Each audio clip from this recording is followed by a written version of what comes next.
instruct the House Energy and Commerce Committee to find $880 billion in cuts, right?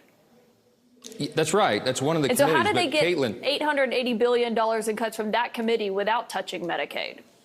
Because ENC has it actually has the broadest jurisdiction of any committee in Congress. It covers everything, energy and commerce. You know, the name indicates how broad the jurisdiction is. I challenge you or anybody on your staff, do a word search for Medicaid on the resolution that we passed last night. You will not find it. That is not part of this equation, okay?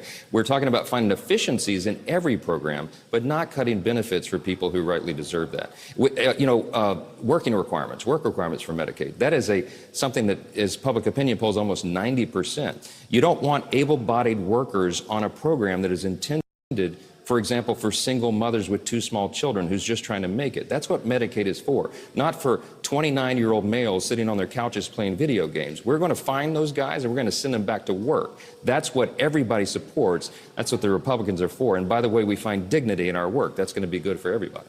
And I want to follow up on that, but on that Energy and Commerce Committee, the vast majority of funds that they have are Medicare and Medicaid. So when you talk about $880 billion, that's simply not true.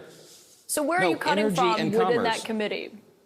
Energy and Commerce's jurisdiction would take us 20 pages to go through, Caitlin. They've got almost everything in the U.S. economy. There are large pools in the healthcare components, but we're not going to cut benefits for people who rightfully deserve it. And watch this play out. Just reserve your judgment. The White House has said that we're not going to do that. The House Republicans have said we're not going to do that.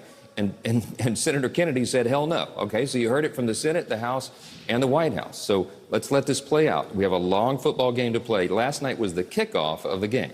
So just watch it play out and you'll see. I think the American people are going to benefit greatly by the package that we're going to produce for them. We are going to deliver the America First agenda, and it's going to be good for everybody. We're going to spur economic growth. We're going to cut regulations. We're going to cut the deep state and their bureaucracy to make government more efficient.